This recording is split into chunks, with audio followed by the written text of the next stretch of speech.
The business of sports memorabilia has exploded in recent years, and arguably nothing illustrates the increasing value of collectibles more than Honus Wagner baseball cards. As most fans can tell you, Honus Wagner was a great shortstop a century ago, a no doubt about it Hall of Famer. But his talent doesn't begin to explain why the tiny pieces of cardboard printed with his likeness are so expensive. Now, legend has it that when Wagner first learned that a tobacco company was advertising on the back of baseball cards, he went to great lengths to make sure that kids didn't see such ads. While that story may well be apocryphal, what's without dispute is that at most 50 Honus Wagner cards from 1909 exist today. And determining whether a card is genuine or not can be $1 million decision. Bernard Goldberg has more in this Real Sports, Sports Illustrated report. Well, give me an opening bid at $30. This is where our story ends, in a rundown strip mall in Binghamton, New York. It's Saturday, auction day, a good time to pick up some old sports collectibles like these on the cheap. But there's one item for sale today that won't come cheap at all. One baseball card that they keep away from all the others. Because this, they say, is a 1909 Honus Wagner T206, a small piece of paper with the power to turn poor men into kings. This little card has taken over your life. Yes, it has. Yes, it has. That's not an exaggeration, is it? No, it ain't. Ray Edwards and John Cobb are cousins, the two guys in working-class Cincinnati who own the card and the dream that comes with it. The dream of setting up a brand new residence, this time on Easy Street. Sold it. Before the hammer comes down for the last time today, Cobb and Edwards are hoping this little card will turn them into millionaires. There's just one tiny hitch. Many are saying it's a fake, a counterfeit, not worth the paper it's printed on. That's why the card has come to Binghamton. So far, no one has been willing to buy it anywhere else. Is this frustrating to you guys? Oh, it's frustrating. It's very frustrating. It's like having a lottery ticket and can't cash it.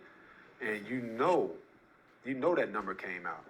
Of course, it's not every day that a genuine Honus Wagner T206 turns up. Wow. You gotta see this.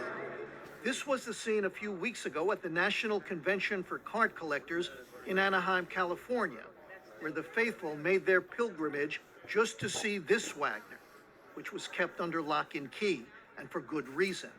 According to Joe Orlando, whose firm Pro Sports Authenticators certified the card as real, it's probably worth about $2 million. I've heard the term Holy Grail. Is that the Holy Grail? In the trading card world, absolutely. This is the holy grail of the trading card world. The cards even become part of pop culture. Hockey star Wayne Gretzky bought one in 1991, and a few years later, magician David Copperfield tore it up on primetime TV. Back in Cincinnati, Ray Edwards and his cousin John were watching. And he tore the car up, put it together, and my cousin said, I got that card. I think this is one of the first issues. John Cobb had been collecting anything he could get his hands on since he was a kid.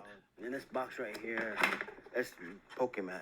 These are mostly comic books, the whole Star Wars collection right here. So I've been a collector of many things. Including, perhaps, a piece of buried treasure. Cobb says he picked the card up at an estate sale 20 years ago for just $1,800. By 2002, he and his new partner, his cousin, were ready to cash in. So they posted the card on eBay. The local papers buzzed about the miracle find. But when one lawyer around town saw the news, he nearly fell off his chair. I'm not saying these people stole my card, because I don't know. I didn't see anything. But I do know I had a Honus Wagner card, and I do know it was in this office. And in the same general area, that card looking identical to that appeared on eBay. So therefore, you're concluding what? That was my card. James Kidney says, what are the odds? The card for sale on eBay was identical to the one that had just vanished from his office, 6 miles from where Cobb and Edwards live. Kidney's card wasn't real, he says, just a novelty item, part of a set he'd bought for loose change. He went straight to the police. If somebody loses something and somebody in that general area is selling it, you know, there's some inferences that could be drawn, and I was real concerned for the people that were going to buy it. Cobb and Edwards say they had nothing to do with it and were never charged with anything. Still, eBay canceled the auction. Looking for proof the card was real, the cousins came here to see Steve Wolter, a well-known Cincinnati card dealer, who told them he was 100% sure they had a grade A fake. How long did it take you to come to that conclusion? About 2 seconds, literally. I mean, we're so used to seeing the reproductions versus the original. We've probably had, in the 13 years we've been open here, 4 of those come in. Oh yeah, that's not the first one. No. For every real Honus Wagner card out there, how many fakes are out there?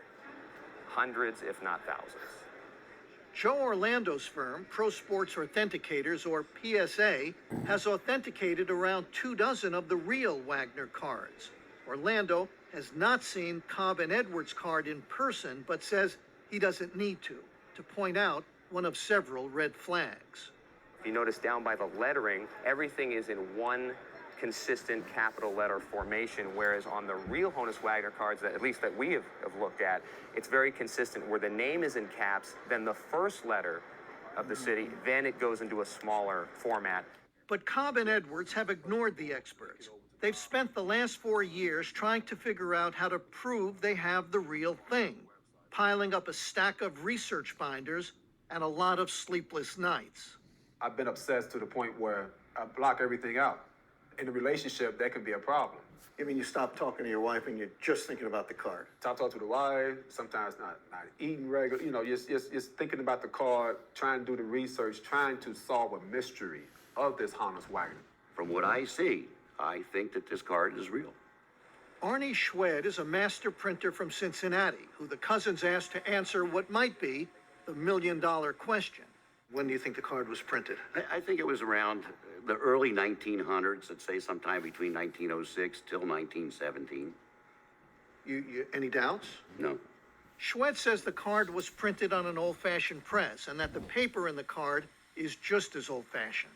The way the paper was woven and manufactured, it was far different than anything I've ever been used to printing on. And I've been printing since 1965. And I suggested to them that they take the card to a paper expert and have the paper analyzed. So the cousins did just that. They went to Wolter Rantanen, the expert who'd helped the FBI crack the Unabomber case. Rantanen conducted a 6-hour chemical evaluation of the card's paper. His conclusion: the card has fiber components known to be used in papermaking in the early 1900s. And get this, is missing an ingredient that just about all paper made since the 1920s has. To try and counterfeit this thing, it would be almost impossible. First off, you'd have to have a piece of equipment, a printing press, which would be an antique, which probably hasn't run for decades. Secondly, it's the paper. Paper sits around for 70 to 100 years. It's going to begin falling apart and deteriorating, especially with moisture in the air. It would have had to be stored in some special place. And then they would have to have the knowledge of how to work all this. A master pressman. Master pressman What about from that? the early 1900s. And most of them aren't here anymore. Armed with what they felt was scientific proof, Cobb-Edwards went back to eBay to try to sell their card again, and again, and again. They got some bids as high as $200,000, they say, but not Honus Wagner money, not even close.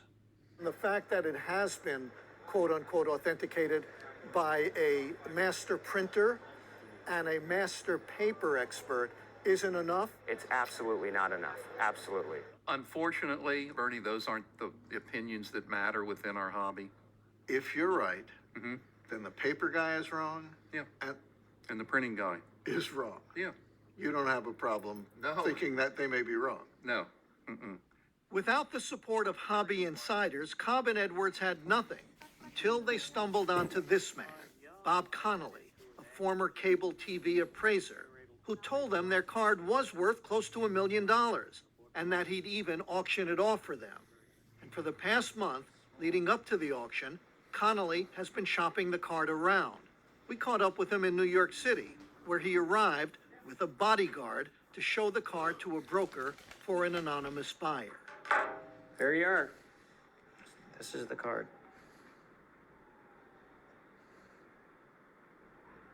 It seems fine to me. But I am going to want to touch it at some point. Everything else is in order. And I'm gonna see you at the auction? You'll see me at the auction, that's for sure. The broker, Mike Mango, will get to touch the card on auction day, the final step in his authentication process. They all feel the same. So when my fingers touch this one, I'll also know. Well, maybe I'm just a schmo here, but I'm thinking real long and real hard before I come up with something close to $1 million for a card that I am not absolutely convinced is the real thing. That's why I'll be biting my nails a lot, because I've got to make sure for my person that I come up with the right information. But at least one man has a warning for him. Joe Orlando, who's invited Cobb-Edwards repeatedly to show the card to his staff at PSA and have it evaluated.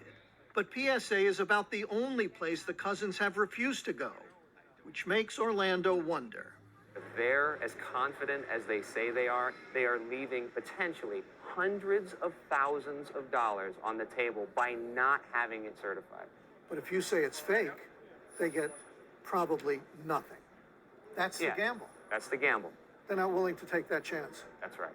My guess is they don't want to face the truth. He has already made up his mind that the card is what it is. And the thing is I just want the public just to look at the facts. With the scientific proof that we have, they should accept that, and we should be able to sell this card. Which brings us back to where our story ends. We have a $30 opening bid. Bob Connolly's auction house, Binghamton, New York, where this past Saturday, the moment of truth arrived. The broker, Mike Mango, was there I'm Mike Mango. Hey, how you Pleased doing? to meet you. and got what he came for, a chance to touch what might be the Holy Grail, and just maybe, to solve the mystery for himself. And then it was time. I'm looking for a $300,000 opening bid.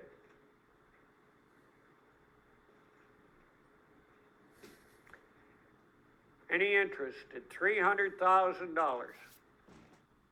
I heard people say the room was so silent you could hear a pin drop. I never experienced that until today. That silence, it was loud because I heard my heartbeat. And it was like time stopped. Last call. Any interest at $300,000? Pass. Not one bid was made. It was a little glossy, and I didn't feel as though the thickness was correct. There were just too many alarms and bells ringing. Next item. And so Ray Edwards and John Cobb are right back where they started, having learned again a hard lesson, that no matter how many miles you travel, it isn't easy getting to Easy Street. So the fight continues, and hopefully someone will, take that chance. I mean, life ain't nothing but a chance.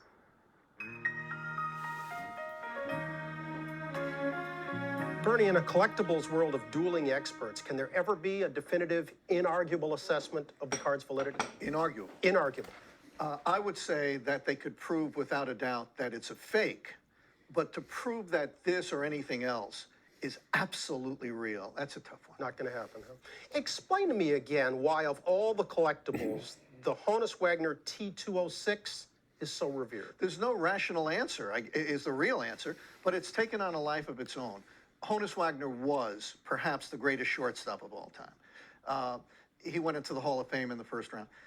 But Wayne Gretzky bought the card. That made it something other than just One guy another impacted card. the market that much. Wayne Gretzky, I mean, if Joe Schmo bought it, no, but Wayne Gretzky bought it. Yeah. And because of all that, it's become part of the pop culture. People who don't know much about cards know about the Honus Wagner card. They do now. Cobb-Edwards, where do they go from here? Well, they're not giving up. I mean, this card holds a lot of dreams for them. But there is a theory held by the auctioneer, who's also an appraiser, that if, I'm underlining if, the card isn't real, perhaps it's a genuine reprint, not a counterfeit, just a reprint from pre-World War I days. And would still be worth something. Exactly, in which case it would still have value. Okay, story bears watching. Bernie, thanks. Let's move on.